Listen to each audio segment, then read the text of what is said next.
Alright, so today, after months of waiting for American Adventure Lab to come out with their inline fix for their Highline fender brackets, the LED deletes that look really nice and allow for bigger tires, I decided to come out and just take a chance and see if the Jeep would take these without the inline. I talked to somebody about it before and they said that the inlines were not needed and it wouldn't throw an error code for the turn signal. Basically the issue is, I guess some of the Jeeps, or most of the Jeeps, are turning, I guess most of the Jeeps are coming up with a light out error code on your dash because there's not a plug for the turn signal. So I came out here and I ripped out half of the liner on my left side and I plugged in the Highline and it worked. Turned on the Jeep, no error code. Now I don't know if it's not throwing the error code because the right one's still plugged in, but that's what I'm here to find out. And if this thing works, I'm going to be able to install these without the inline and be lucky as all shit. So I'm gonna go ahead and pull out the rest of this fender right here, and it's just a couple screws and retaining pins, and then we'll see what happens, and hopefully it works, and then we'll have the installation of these things next. So let's get into it.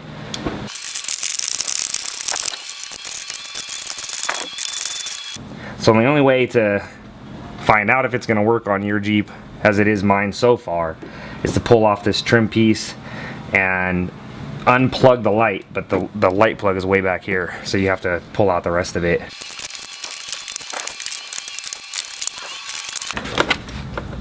So here's that plug I was talking about. You got to pull out this red tab, and then just past the red tab there's a little button to depress, and when you depress that you just pull out the plug.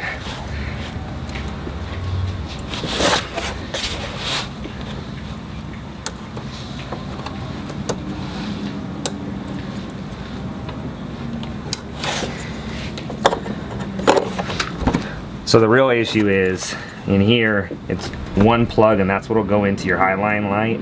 When you plug it into the female end that's attached to your vehicle, I guess the error code's coming from the turn signal, which is altogether another plug that goes off of this. So we'll see what happens. Hopefully it works. So here's the American Adventure Lab Highline light, and this is the plug. So apparently the inline is supposed to get rid of an issue where the code's coming up because of the turn signal lamp not having its own individual plug off of this. So far so good. We'll see how it works. I'm gonna go ahead and plug it in and hope for the best. Alright, here's the moment of truth.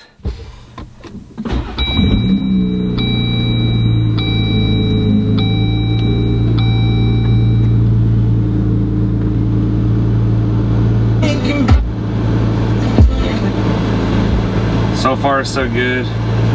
No lights. And the turn signal's on. Let's go look at it.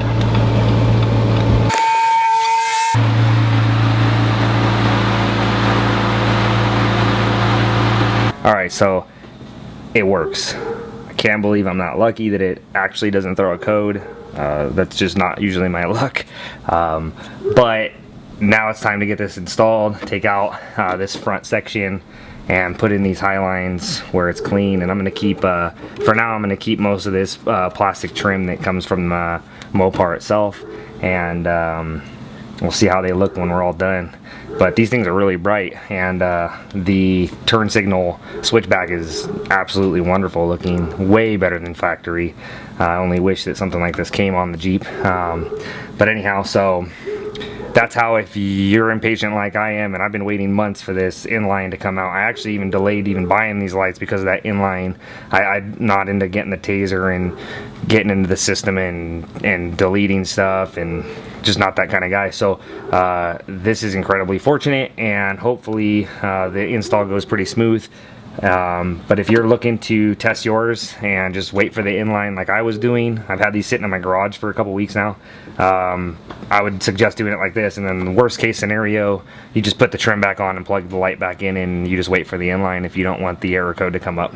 So let's get at it. The right side's all done, and I'm about to start working on the left side. It is very difficult to take this thing apart without taking the whole fender off.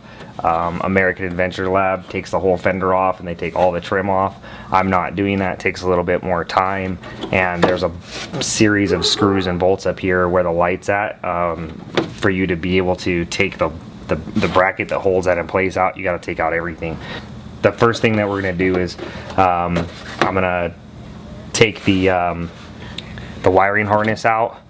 And then I'm going to start unscrewing and unbolting the stuff that's holding the light in place, and then working around the trim, and then I'll be cutting the trim to basically stuff under into this metal bracket right here, up on top of it. So it takes time and patience and seeing where you want to cut it. I'm going to be cutting the fender trim about right here, just in a little arcing pattern, and then finishing it off.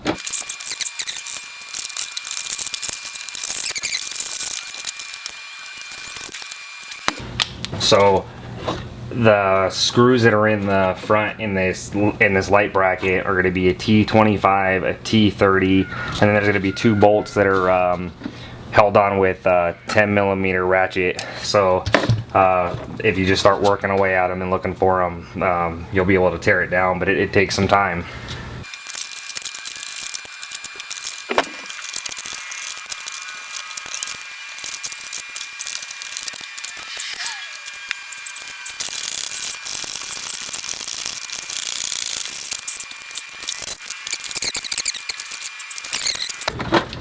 Right here is a bracket that you're going to use to mount your American Adventure Lab light.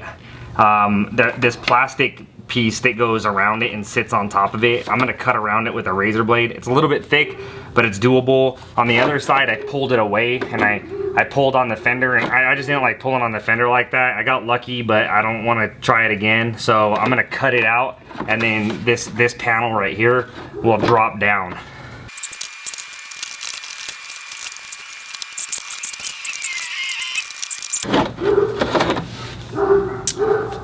So yeah, it's a pretty good piece of plastic. There's not too much you have to worry about damaging in there.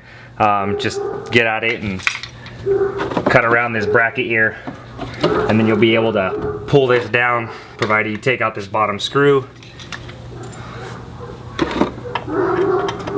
It's like a weird combination between a screw and a retaining bracket.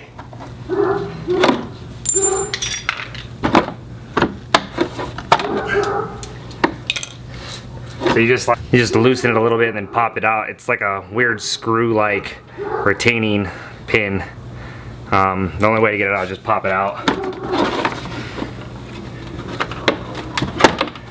There's going to be two more screws under here that are going to be 25T.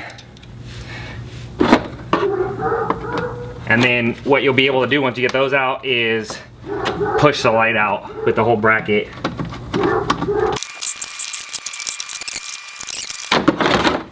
So that's what's holding your light in place, and now you can actually push it out ever so gently against this top rim.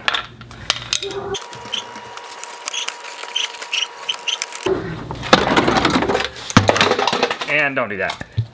Ooh. I didn't drop the last one like that, my goodness. It's all in one piece. Reusable if somebody needs one. You probably sell it aftermarket, eBay or something like that.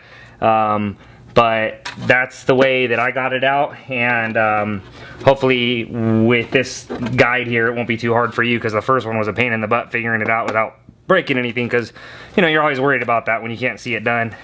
And again, American Adventure Lab does a great video where they show you taking off the whole fender and pulling off this trim, but I'm not ready to do that yet. I still got the 33s on this thing.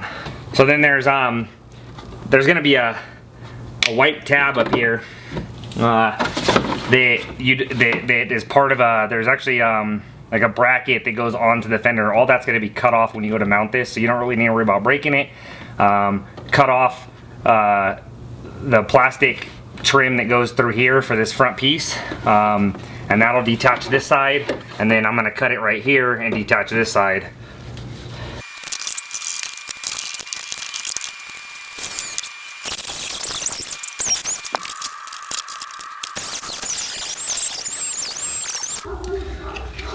Alright, so basically the goal is to separate the trim. If you're not taking off this trim all together, separate the trim here where it goes to the lip, and then this piece here, so that the aftermarket LED will slide between the trim underneath and the outer shell.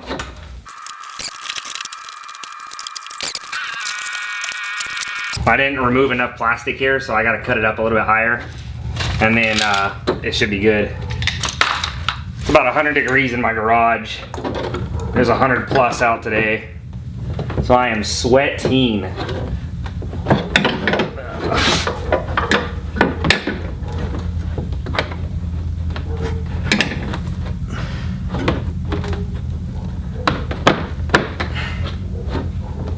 And there you have it.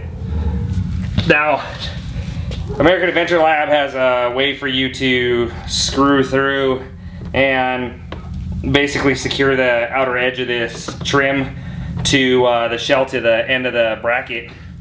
Now it's going to lift up after you have it bolted in a little bit, but at this point I don't think it's necessary to do. And on top of that, it's a chrome bolt. I think it looked like trash on the end of this bumper, or the end of this this fender. And because I'm not taking this off altogether, and I haven't found something that I like, I'm just not going to do it. So I'm gonna feed this connection through, which is actually really high quality.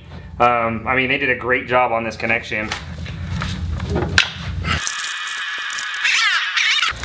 Well, here's the bolts that I'm telling you about. Yeah, not gonna put that on the end of this. I don't think that would look good, even if I painted it black. I don't know. There's got to be another way, maybe glue or something like that. But for now, I'm just gonna leave it, and hopefully it's good to go on highway speeds. You're gonna use these provided slate colored bolts with these lock nuts, and put them in the two mounting positions, and then that's it. Cut the trim and put it all back together.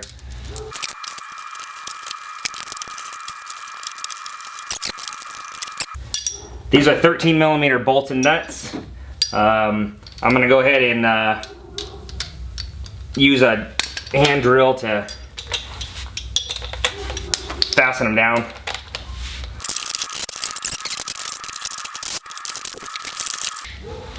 Now what I do is basically cut from this circle down and then start trimming away, and then shoving it up in there as I see what needs to be cut. It's a real methodical thing. I can't really explain to you anything more than that, but just slowly cut away. Going down right here will be your safest first cut, and then start pushing it up in here. You're gonna have a pretty wide lip on the inner fender, so you're gonna need to trim off a little bit of that corner as well, and then it'll all stick up in there.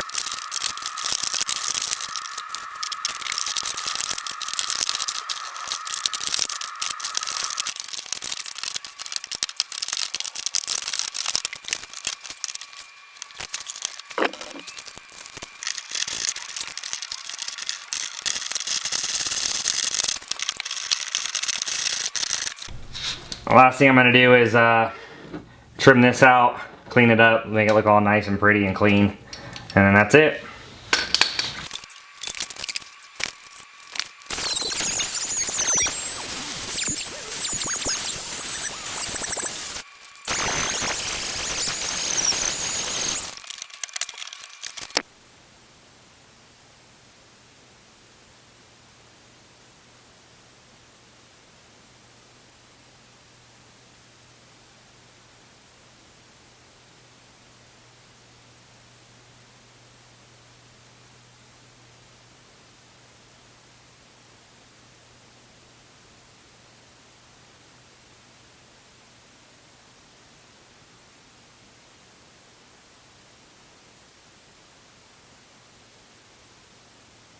Alright, no hyper flash, no warnings on the dash. It all turned out okay. I can't guarantee that's what's going to happen with yours. I still plan to get the inline just in case something happens down the road, but for mine and for now, there's no issues.